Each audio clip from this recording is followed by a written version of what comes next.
Muy buen día, la paz del Señor sea con cada uno de ustedes.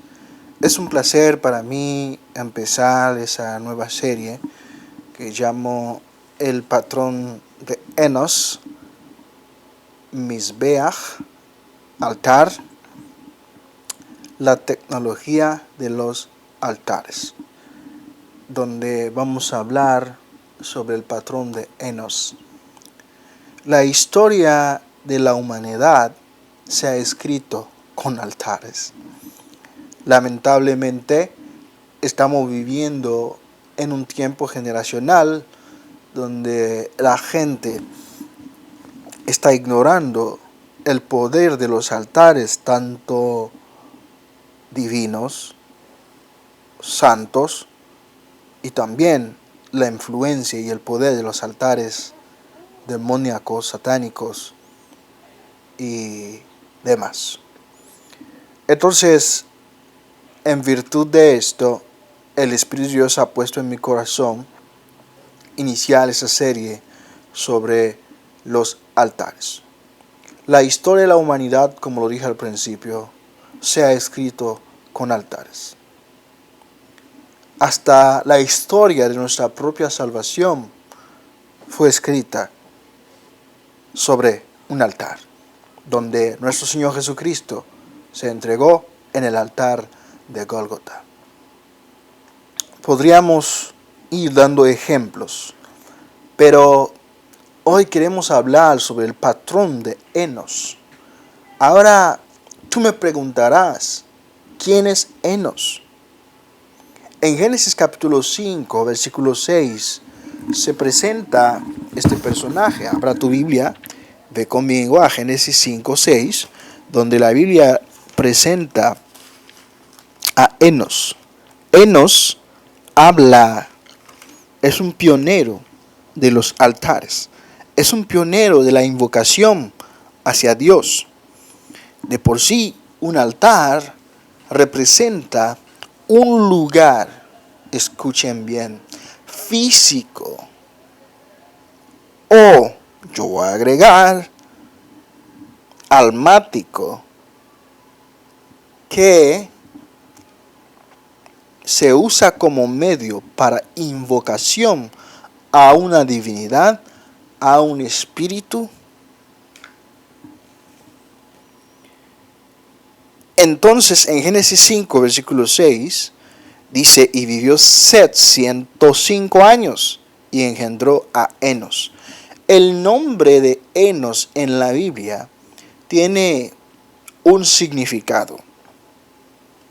El significado de gente, donde los traductores han lidiado para traducirlo como gente o comienzo.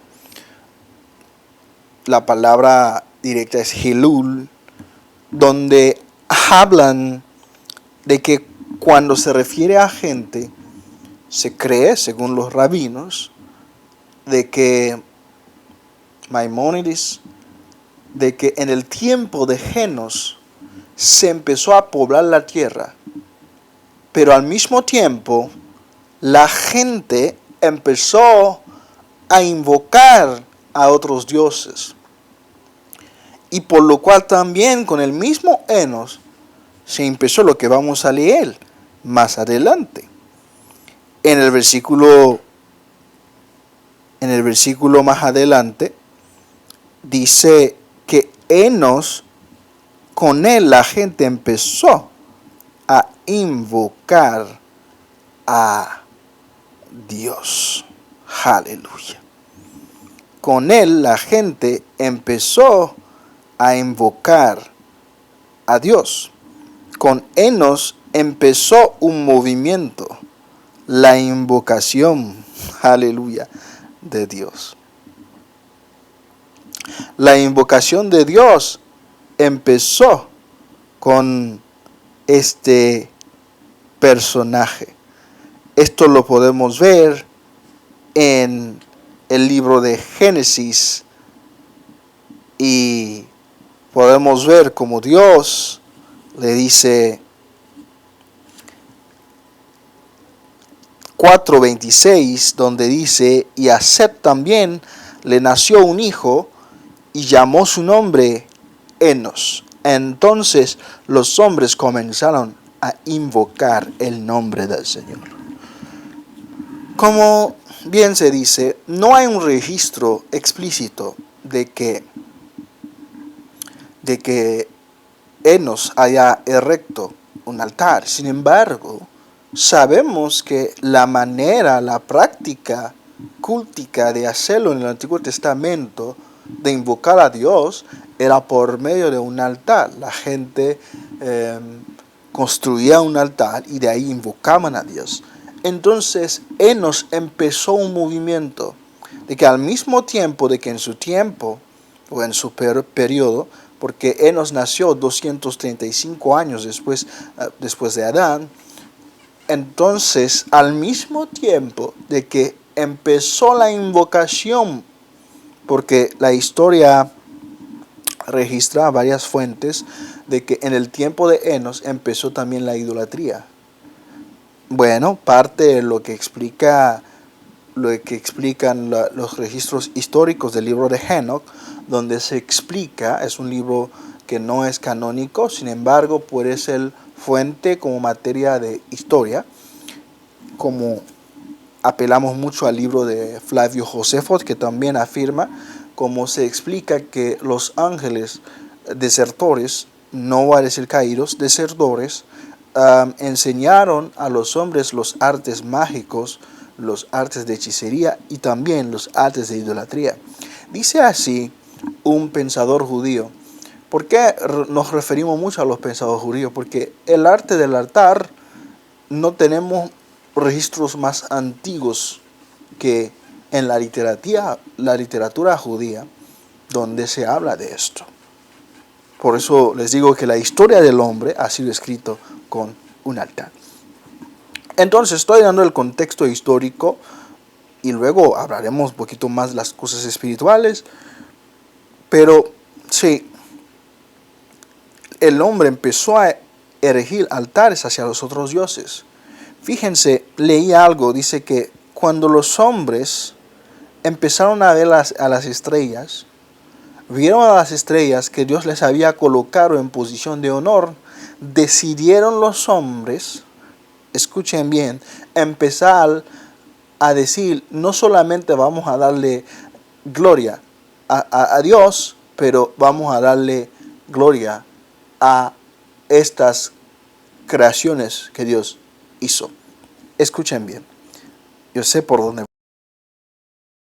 Creaciones que Dios hizo. Escuchen bien, yo sé por dónde voy con eso. En este tiempo sucedió algo también que el mismo escritor describe. Dice que en ese tiempo la presencia de Dios ya no era tan palpable como lo era en el tiempo de Adán. Menciona que Adán y los hijos de Adán, como lo podemos ver en Génesis capítulo 4, tenían cierto contacto, cierta sensibilidad para hablar con Dios. Vemos que Caín, un pecador, tenía un acceso para hablar directo con Dios. Pero la necesidad de un altar surgió cuando los hombres dejaron de adorar a Dios y empezaron a invocar hacia los espíritus. Y se explica que la presencia de Dios por completo se alejó de los hombres. Por eso desde aquellos momentos, desde el pecado de Adán, estamos en un camino de recuperar la presencia perdida. Que gracias a Jesucristo, que nos ha sido restaurada, nosotros los creyentes. Y que aún ha de ser manifestada a todos los demás que faltan por creer. Sin embargo, no perdamos de vista el tema de los altares. Entonces, como los hombres empezaron a invocar a esas estrellas, si te das cuenta, en el mundo oscuro, el lado de la oscuridad, la mayoría de los altares tienen formas estelares. ¿Ok? Voy a decir algo, no me lo tomen mal. Los altares demoníacos, satánicos, están muy conectados a las estrellas. ¿Ok? Eso es algo que vamos a ver más adelante, ¿ok? Así que no te lo pierdas. ¿Por qué? ¿Por qué lo digo esto? Porque hay ciudades cuyas formas geométricas en el mundo son altares. La ciudad entera es un altar. Sí, y claro, cuando uno tiene un ministerio en ese lugar, es difícil, a menos que sea por guerra espiritual, tener un altar más fuerte. Porque el mundo espiritual se trata de una guerra de altar. Prácticamente la vida es una guerra de altar. Y el altar más fuerte es la que prevalece. Nosotros tenemos el altar más fuerte, que es el altar de Gólgota. Pero qué tan comprometidos estamos con ese altar para conectarnos con ese altar. Y es lo que vamos a ver. Cómo nosotros podemos aprovechar el beneficio del altar de Gólgota para vencer los altares del mundo. ¿Tú sabías que el pueblo de Israel, cuando estaba en el desierto, que Balaam, para poder acceder al mundo espiritual y maldecir al pueblo de Israel, erigió 7 altares? Aleluya. Pero el pueblo de Israel, en su configuración geométrica espiritual, estaba acomodado en una forma de cruz, la cual no podía ser maldecido. Aleluya. Eso lo veremos después con profundidad, con imágenes. Entonces, Enos es un personaje muy misterioso. No hay mucho sobre él en la Biblia, pero su nombre es una profecía, donde inició prácticamente la confrontación de altar. De hecho, leyendo esto, me doy cuenta de lo que dice Pablo, porque hay una pregunta que siempre he tenido: ¿cuándo sucedió eso? Que Dios les entregó una mente reprobada, porque en vez de adorar al Creador, empezaron a adorar a las criaturas. Pablo hizo eso. Y eso me parece que es un momento determinado históricamente en la historia del ser humano. Y es un pensamiento, pues sabemos quién fue el maestro de Pablo. Pablo viene de la escuela de Hillel, si no me equivoco, o de Shammai, no me acuerdo, de Hillel, algo así. Pero por su línea de pensamiento, hay muchas escrituras que he visto en la línea de pensamiento de Pablo que podemos encontrar dentro de esas literaturas rabínicas en el tiempo anterior o póstumo, en el mismo tiempo que el Señor Jesucristo estuvo en la tierra. Entonces vemos el pensamiento que Pablo puso ahí, donde dice: se corrompieron y se entregaron a sí mismos, y Dios les entregó una mente reprobada. Fue cuando empezó el declive de la humanidad, tanto que vemos lo que sucede en Génesis capítulo 6. Así que lo que está sucediendo aquí no está tan lejos de la invasión de los ángeles caídos. Entonces, el arte del altar es un arte muy poderoso, que puede hacerte daño y que puede también beneficiarte, por el cual hay que conocerlo. Entonces, puse algunas notas aquí. Enoc inició ese movimiento de invocar a Dios, y probablemente, según mis estudios, de que él intrigó la edificación de los altares para buscar a Dios. Ahora, hay varios tipos de altares. Hay altares espirituales, el corazón. Hay altares también físicos.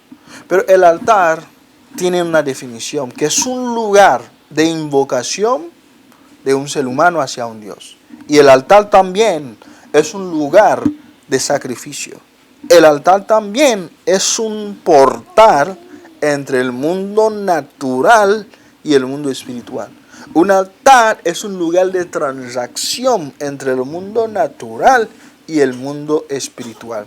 Y donde hay un altar, siempre hay una conexión entre el mundo natural y el mundo espiritual. Hoy en día hay tierras, hay vidas, hay lugares que están siendo influenciados por altares. Y recuerden algo que tienen los altares. Los altares permanecen entre el espacio terrenal por mucho tiempo, a menos que alguien los desactive o los active. Pregúntale a Gedeón o pregúntale a Abraham. Yo quiero bendecir tu vida.